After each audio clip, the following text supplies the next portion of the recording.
நிறைவாகவும் மகிழ்ச்சியாகவும் இருக்கும். நான் கேபிள் சங்கர் சார் ஏன் பேசணும்னு சொன்னால், இவர் தான் முதல்ல ஃபோன் பண்ணி 4ஆம் தேதி சாயங்காலம் இவ்வளோ கலெக்ஷனு 5 இது ஆகுமா இல்லையான்னு பெட் வச்சார் என்கிட்ட. அவர் சொன்னது கூட அதிகமாச்சு. அப்புறம் 6ஆம் தேதி விட 3 மடங்கு ஆகுனாரு. எனக்கு புரியவில்லை எப்படி இருக்கா. ஏன்னா நம்ம முதல் தடவை எனக்கு இந்த மாதிரி ரெட்டிப்பு அதுக்கப்புறம் டபுள் அந்த மாதிரி அதெல்லாம் ஃபர்ஸ்ட் டைம்னால ஜட்ஜ் பண்ண முடியல. அதே மாதிரி தான் நம்ம கமலா தேட்டர் சார் அவர் ஃபர்ஸ்ட் ஷோ முடிஞ்சோன்னு சொன்னார் இந்த படம் பெரிய ஹிட் சார் அப்படின்னு சொல்லி. அண்ட் அதே மாதிரி தான் ப்ரெஸ் மீட் முடிஞ்ச வெளில வந்தோன்னே அனைத்து நண்பர்களும் நம்ம ப்ரெஸ்ல இருந்த எல்லா நண்பர்களும் சொன்னாங்க கண்டிப்பாக ஹிட் சார், சாலிட் ஹிட் அப்படின்னாரு.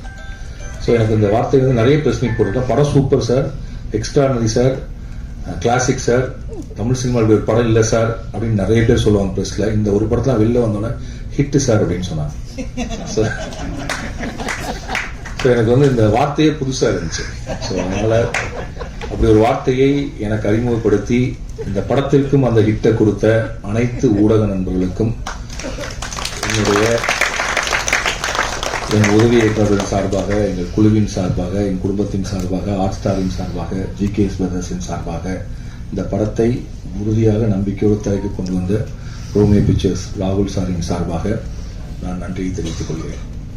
பறந்து போ இப்போ கிட்டத்தட்ட நாங்கள் வந்து இந்த படத்துக்கு ஒரு 40 ஸ்க்ரீனிங் பண்ணியிருப்பேன்னு நினைக்கிறேன். இண்டஸ்ட்ரியில் இந்த படத்தை பார்க்காத டிஸ்ட்ரிபியூட்டர்ஸ் இல்லை, ப்ரொடியூசர்ஸ் இல்லை. இந்த படத்தை வந்து அதாவது ரஃபாக பார்த்துருக்காங்க, இதுவாக பார்த்துருக்காங்க. நடக்கிற மாதிரி கிட்டத்தட்ட ஒரு 6 மாதங்கள் படத்தை நாங்கள் காட்டிகிட்டே இருந்தோம். யார் வந்தாலும் முழுக்க பார்த்துருக்கோன்னு ஒரு கான்ஃபரன்ஸில் காட்டிட்டே இருந்தோம்.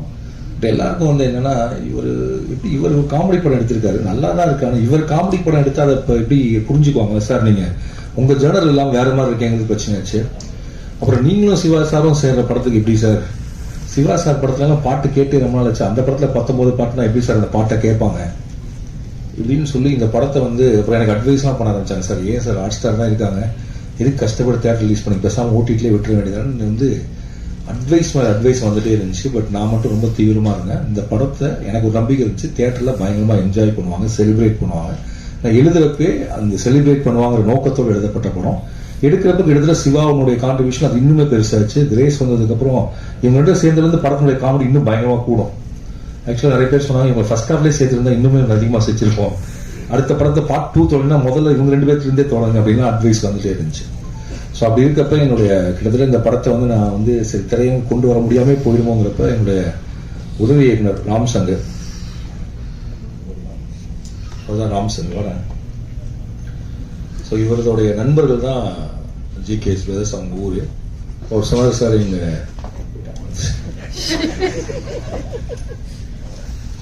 ஸோ இவனுக்கு வந்து என்னன்னா இந்த படம் திரைக்கு வந்து அவனு என்னை விட அப்போ வந்து அவங்க வீட்டுக்கு கூட்டு போய் படத்தை இவர் தான் போட்டு காட்டினா அவங்க ஓகேன்னு சொல்லிட்டாருன்னு சொன்னாங்க. எனக்கு என்ன பயம்னா சினிமா ரொம்ப தெரிஞ்சவங்க கூட போகிறவங்களுக்கு ஒரு வசதி இருக்குங்கன்னா அவங்களுக்கு இந்த சினிமாவுடைய தொழில் தெரியும். ஒரு வேளை நாளைக்கு ஏதாவது சிக்கல் இருந்தால் கூட புரிஞ்சுக்குவாங்க. ஒரு சினிமா தெரியாத ஒரு நபர் வர்றப்ப நமக்கு ரெஸ்பான்சிபிலிட்டியும் அதிகமாக கூடுது.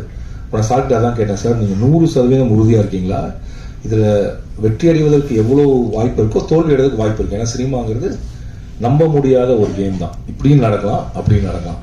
அன்னைக்கு ப்ரெஷ் ஷோல நல்ல வேலை ரிலாக்ஸாக இருந்தாங்க, சிரிச்சாங்க, ஒர்க் அவுட் ஆயிடுச்சு. ஒரு வேலை அன்னைக்கு வந்து 3 படம் இருந்து 4வது படமா இதை பார்த்துருந்தா நடக்காம பட்டு போடுங்க இல்லையா. ஏன்னா அவங்க காலையில் இப்போ இது முடிஞ்சா அடுத்த ஒரு படம் பாருங்க, அதுக்கப்புறம் ஒரு படம் இருக்கு. இந்த ஸ்ட்ரெஸ்ஸுக்கு இதுக்கு நடுவில் நாங்கள் ஆடியோ லான்ச் வேற நடத்திட்டே இருக்கோம். ஏன்னா வேற வழியில் எனக்கு யூடியூப்ல எவ்வளவு நேரம் போதுங்கிற மாதிரி வேற ஆயிடுச்சு இல்லை கண்டென்ட், ஏன்னா ஒரு படத்தை ப்ரொமோட் பண்றது.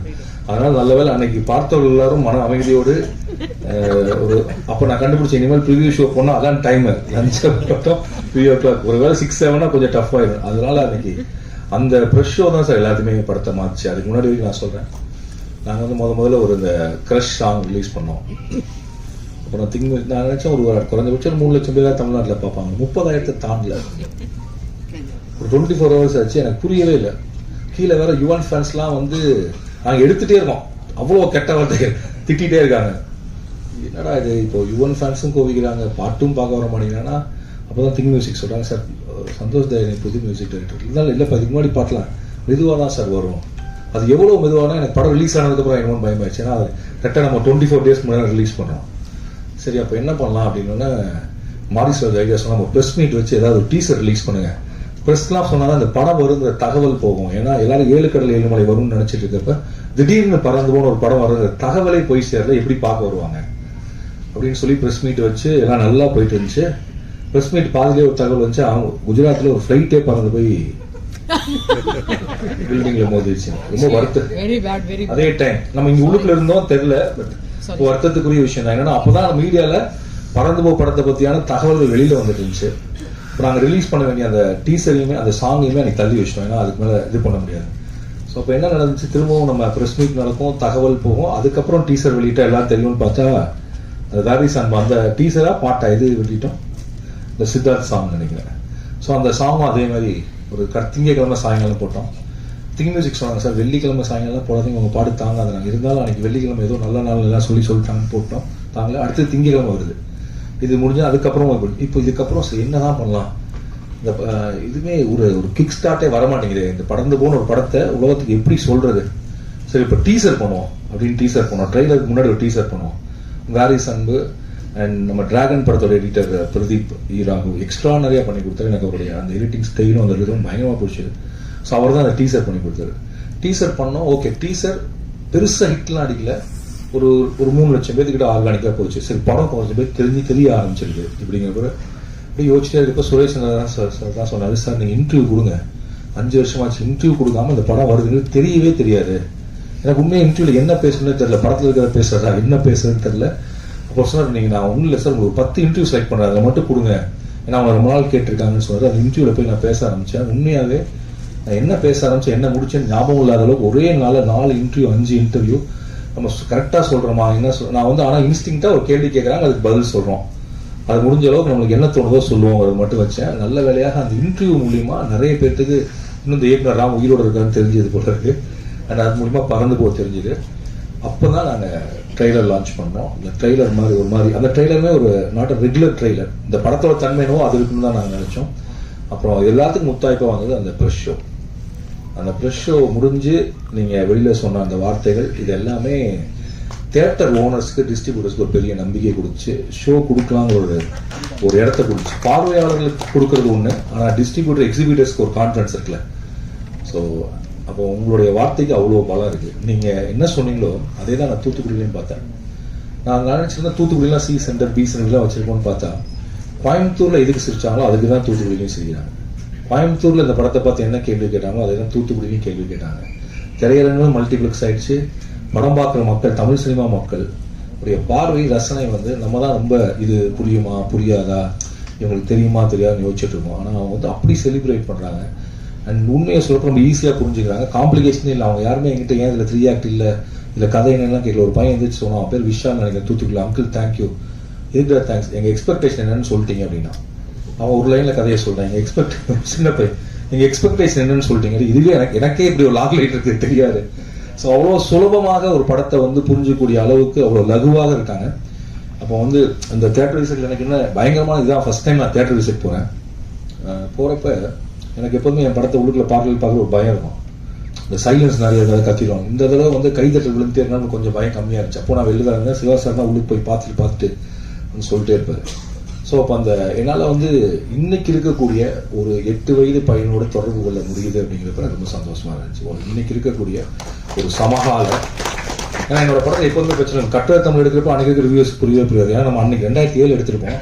2007 என்ன நடக்குதுங்கிறது ஒரு படம் பண்ணியிருப்போம். இந்த கதை 2025 இருக்கக்கூடிய குழந்தைகளை பற்றியான படமே தவிர நம்ம பார்த்த குழந்தைகளை பற்றியான படமோ நம்ம அப்சர்வ் பண்ணக்கூடிய குழந்தைகளை பற்றிய படமோ இல்லைன்னு நான் நினைக்கிறேன். அவங்களுக்கு கிட்டத்தட்ட அந்த மனதுக்குள்ள இருந்து அதுக்கப்புறம் இந்த படம் தொடங்குறப்ப ஹாட் ஸ்டார் வந்து டிஸ்னி ஹாட் ஸ்டார். அப்போ வந்து டிஸ்னி ஹாட் ஸ்டார் கூட வரல இல்லை சார், ஹாட் ஸ்டாரே வரல. நான் உங்களை சந்திக்கிறப்ப நீங்கள் விஜய் டிவியில் இருந்தீங்க. நம்ம ஸ்டெர்லிங் ரோடு மாடியில் எழுத்தாளர் நேரம் எங்கள் க்ளோஸ் ஃப்ரெண்ட், அவர் தான் இந்த படத்தோட ஈபி வந்திருக்காருன்னு தெரியல. அவர் தான் பிரதீப் சார்ட்ட வந்து சும்மா இன்ட்ரடியூஸ் பண்ணி வச்சார். அப்போ வந்து சும்மா பேச ஆரம்பித்தோம். அப்போ ஹாட் ஸ்டார் ஆரம்பிக்க போகிறதாகவோ அதில் ஒரு படம்லாம் ஆரம்பிப்பாங்கன்னு தெரியவே தெரியாது. அப்புறம் லாக்டவுன் பீரியடில் ஹாட் ஸ்டார் ஸ்டார்ட் ஆகிடுச்சா சார் டியூரிங் தட் டைம். அப்போ ஒரு நாள் ஏதாவது கதை இருந்தால் சொல்லுங்கள். நான் கதை சொல்லிட்டே இருந்தேன். பட் அந்த கதை ஓகே மாதிரி அப்போ நான் வேண்டாமல் இப்படி தள்ளி போயிட்டே இருக்கேன். அப்போ ஒரு நாள் சொன்னால் நம்ம ஒரு ஜேர்னர் ஃபிக்ஸ் பண்ணுவோம், ஒரு ஹாப்பி ஃபீலிங் பண்ணுங்க அப்படின்னு சொன்னேன். ஒரு அப்படி நீங்கள் சொல்ல நான் கதை சொல்லிட்டே இருந்திருப்பேன் சார். அந்த ஹாப்பி ஃபீலிங் பண்ணுங்கன்னு ஓகே இந்த ஏரியாவில் ஒரு கதை பண்ணுவோம்னு முடிவு பண்ணோம்.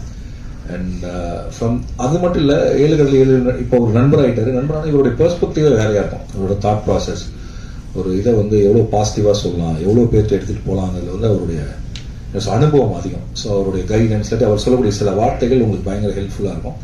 அப்படி எனக்கு வந்து பறந்து போகனுடைய திரைக்கதை ஜேர்னல் செட் பண்ணுறதுக்கும் சரி, 7 கடல் 7 மலையோட கிளைமேக்ஸை எப்படி மாற்றலாங்கிறதுக்கும் அவர் ரொம்ப ஒரு உறுதுணையாக இருந்தாரு. அவர் சொன்ன அந்த வார்த்தைகள் ரொம்ப ஹெல்ப்ஃபுல்லாக இருந்துச்சு. எனக்கு மட்டும் இல்லை, மிஸ்டர் பிரதீப் சார் வந்து like I think given is support and mercy or kindness, எப்படி சொல்லாட்டி நட்பு பிரியம், இப்படி சாதாரண வார்த்தைகள் இப்படி கொடுத்துட்டே இருக்கக்கூடிய ஒருத்தர்.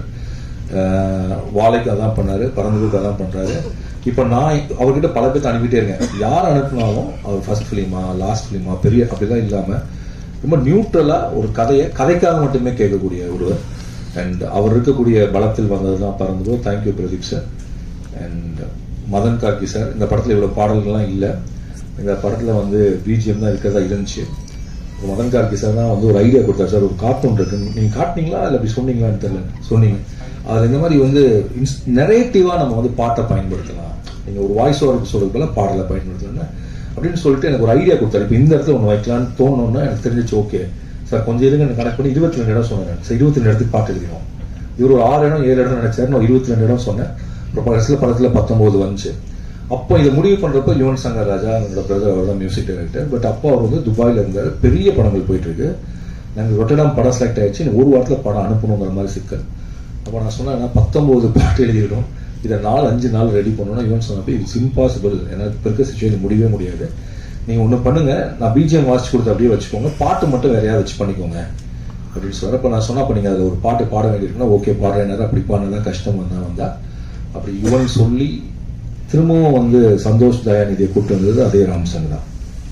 ராம்சங்கனுடைய ஏதோ நண்பருடைய இன்னொரு நண்பர் தான் சந்தோஷ் தயாநிதி. அப்படி வந்தார்.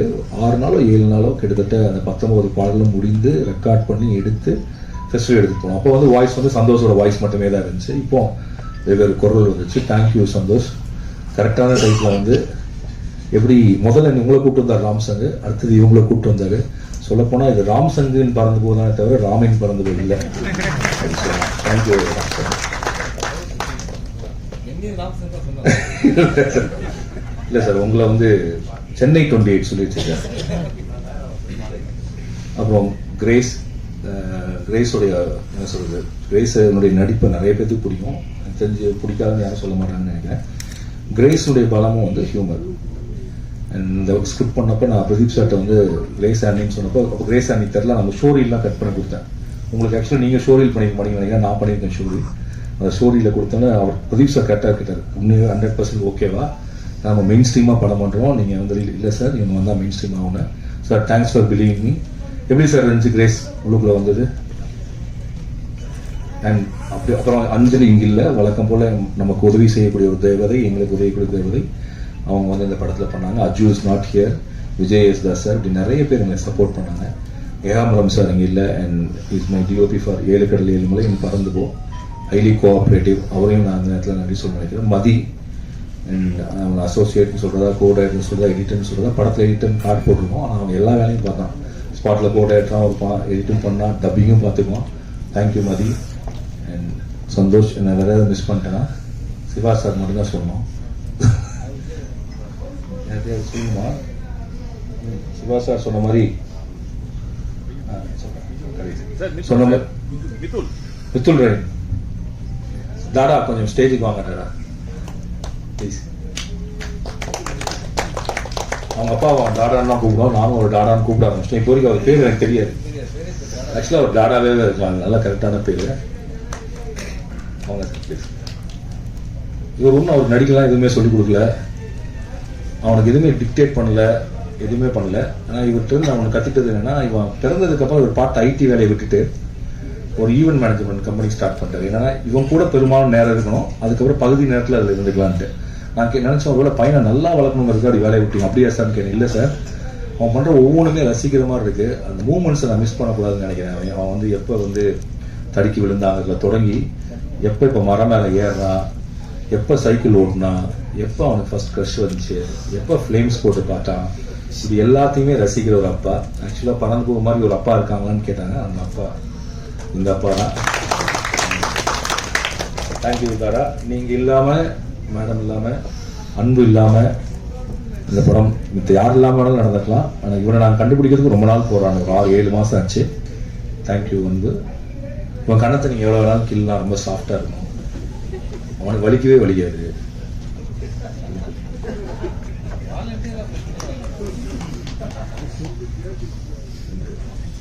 அண்ட் கோகுல் அப்படின்னு பேர் அவன் வந்து கோயம்புத்தூர்ல இருக்கான். கோகுல் இல்லாமல் என்னுடைய இந்த 5 வருட வாழ்க்கை வந்து நடந்திருக்காதுன்னு நான் நினைக்கிறேன். அவன் வந்து என்னுடைய சப்போர்ட் சிஸ்டம். நான் இங்கே நிம்மதியாக ரிலாக்ஸ்டாக நான் இங்கே நின்று பேசிட்டு இருக்கேன்னா, இப்போ நான் கோயம்புத்தூர் ப்ரொமோஷனுக்கு என்ன பண்ண போறீங்க நாங்கள் உட்காந்து அவன் வேலை பார்த்துட்டு இருப்பான். தன்னை முன்னிறுத்திக்காம தான் செய்த வேலையை வெளியில் காட்டிக்காம என்னோடு என்னை நம்பி இருக்கக்கூடிய என்னை ரொம்ப நேசிக்கக்கூடிய உதவி இயக்குனர் கோகுல். அவங்க உதவி இயக்குனர் சொல்றதா பிரதர் தெரில, அந்த கோகுல் தான் உங்களுக்கு பேர் வச்சேன் sir. And Siva sir, I think போனேன் படம் மட்டும் உடனே எனக்கு தெரிஞ்சு கதை சொல்றது மாதிரி நீங்கள் ஓகேன்னு சொல்லிட்டீங்க. சும்மா ஓகே சார் பண்ணுவோம் அப்படின்னு சொன்னார். பிரதீப் சார் நான் சொன்னேன் சார் ஓகேன்னு சொல்லிட்டார் சார் பண்ணிக்குவோம் அப்படின்னு சொன்னேன். அதுக்கப்புறம் தான் அவர் ஸ்கிரிப்ட் கொடுத்தேன். அதுக்கப்புறம் தான் அந்த ஸ்கிரிப்டை படிக்கிறது தான் டைம் ஆச்சு. And very comfortable artist. எனக்கு வந்து இப்போ எனக்கு தெரிஞ்சு இப்போ தெரியுமான்னு தெரில, இப்போ நாங்கள் தியேட்டர் விசிட் போனோம்னா அவரை இங்கே ராம் சார் ஃபேன்ஸ் எவ்வளோ இருக்காங்க அப்படின்னு கேட்கறது ஒரு வேலையே வச்சிருந்தாரு. எனக்கு ஒரு செகண்ட் கன்ஃபியூஸ் ஆயிடுச்சு. இவர் ஹீரோவா நான் ஹீரோவா, இவர் ப்ரொடியூசரா இல்லை நான் ப்ரொடியூசரா, இவர் வந்து ஒரு ப்ரொடியூசர் மாதிரியும் ஒரு டைரக்டர் மாதிரியும் நான் ஹீரோ மாதிரியுமே எல்லாம் நடந்தீங்க sir. I don't know why you did it. Thank you for that.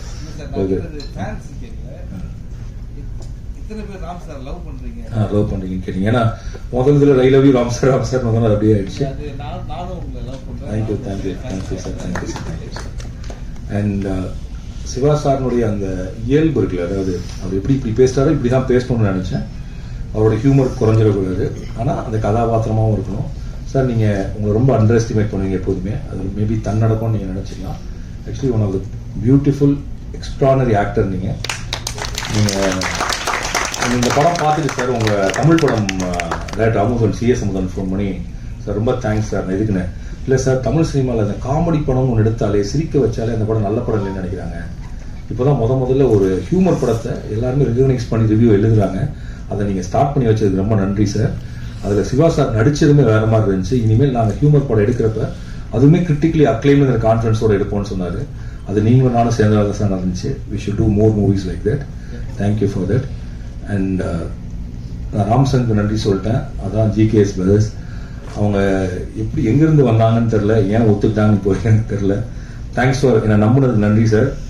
And நீங்கள் சொன்ன மாதிரி நானும் கூட நீங்கள் எவ்வளோ நாள் சொன்னீங்களோ அவ்வளோ தூரம் பயணப்படணும்னு நான் நினைக்கிறேன். அண்ட் ரொம்ப நன்றி. அண்ட் ரோமியோ பிக்சர்ஸ் ராகுல் சார், இந்த படத்தை எப்போ ரிலீஸ் பண்ணலாம் எப்படி ரிலீஸ் பண்ணலான்னு அவர் முடிவு பண்ண நேரம் வந்து ஒரு 2 நிமிஷம் நினைக்கிறேன். அவருக்கு இந்த படம் ரொம்ப பிடிச்சிருந்துச்சு. நாங்கள் பண்ணலான்னு சொன்ன ஒரு டேட் சொன்னார், ஜூலை 5. நீங்கள் எதுவுமே கேட்காதுங்க, எல்லாத்தையும் நான் பார்த்துக்கிறேன் அப்படின்னாரு. இன்னைக்கு வரைக்கும் எந்த தியேட்டரில் படம் போட்டாரு என்ன பண்ணாரு எதுவுமே எனக்கு தெரியாது. அவருடைய திட்டப்படி இந்த படத்தை வந்து ரிலீஸ் பண்ணார். அவர் சொன்னார் முதல் நாள் கம்மியாக தான் சார் நான் போடுவேன், அதுக்கப்புறம் டபுள் ஆகும், அதுக்கப்புறம் ட்ரிபிள் ஆகும். தியேட்டர் ஓனர்ஸ்ட்ட போய் நான் ஸ்க்ரீன் கேட்க மாட்டேன், தியேட்டர் ஓனர்ஸ் இந்த படத்துக்கு ஸ்க்ரீன் கேட்கணும், அது வரைக்கும் வெயிட் பண்ணுவேன், அப்படி கேட்பாங்க சார் அப்படின்னு ஒரு பயங்கர நம்பிக்கையாக சொன்னார். நான் கூட கொஞ்சம் பதட்டமா சார் ரொம்ப கம்மியாக போகிறேன். இல்லை சார் எழுதி வச்சுக்கோங்க, தியேட்டர் ஓனர்ஸ் இந்த படத்தை கேட்பாங்க அப்படின்னாரு. அவருடைய அந்த நம்பிக்கை, அவருடைய அந்த கன்விக்ஷன், அவருடைய அந்த விஷயம் தான் இந்த படத்தினுடைய இன்னைக்கு இதோட பெரிய வெற்றியாக மாறுவதற்கு காரணம். அதே மாதிரி சுரேஷ் சந்திரா சார், நாசர் சார், இந்த ஹோல் டீம் நான் ரொம்ப டார்ச்சர் பண்ணியிருப்பேன். எனக்கு இதை பண்ணுங்க அதை பண்ணுங்க இது 10ல் வைக்கலன்னு சொல்லிட்டு. Thanks sir. Suresh Chandra sir அடுத்த படத்துக்கு போயிட்டாரா? ஏன்னா எனக்கு தெரிஞ்சு அவங்க நேற்று ஒரு சக்ஸஸ் மீட், அவங்களுக்கு இது 2வது success meet. And thanks for supporting good movies. And என்னுடைய all assistants Mudhavan, Sundaresan, Ramsangu, Surya, Nirupama, Anjana, Prabhu, Karthi, Nithesh, very troublesome assistant. I love you.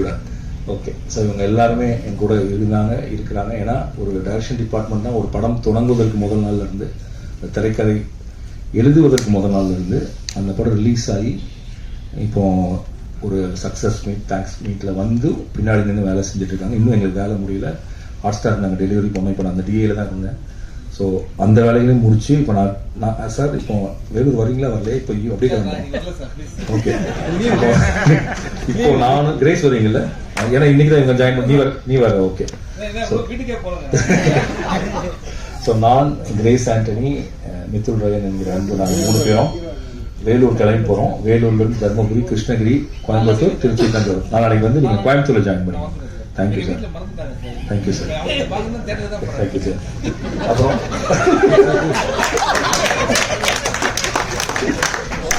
அதுக்கப்புறம் இந்த படத்தினுடைய பல தருணங்களை இந்த படத்தினுடைய அனுபவத்தை எனக்கு சொல்லிக் கொடுத்த நிறைய குழந்தைகளை என் வீட்டுக்கு கொண்டு வந்த என் மகன் மயன், அவன் மூலியமா நிறைய விஷயங்கள் நான் கற்றுக்கிட்டேன். அண்ட் அவன் பயங்கர ஸ்ட்ரிக்டான ஒருத்தன், அவன் ஸ்கிரிப்டை படிச்சு கிரிஞ்சு கிளிஷேன்னு சொல்லிட்டே இருப்பான், அவனை திருப்திப்படுத்த ரொம்ப கஷ்டமா இருக்கும். பட் அவன் மட்டும் இல்லை, அவனுடைய எல்லா நண்பர்களும் அவர்கள் சொல்லிக் கொடுத்த உலகமும் இதுக்குள்ள இருக்கு.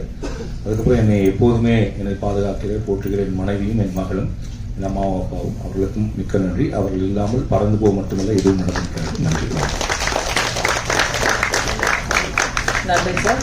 அப்பாக்கள் சொல்லும் ஒரு வரி கவிதை என் மகன் என் மகள், அப்படி ஒரு கதை சொன்ன பறந்து போ படத்தின் வெற்றியாளர் சந்திப்பிற்கு வந்திருந்த அனைவருக்கும் எங்கள்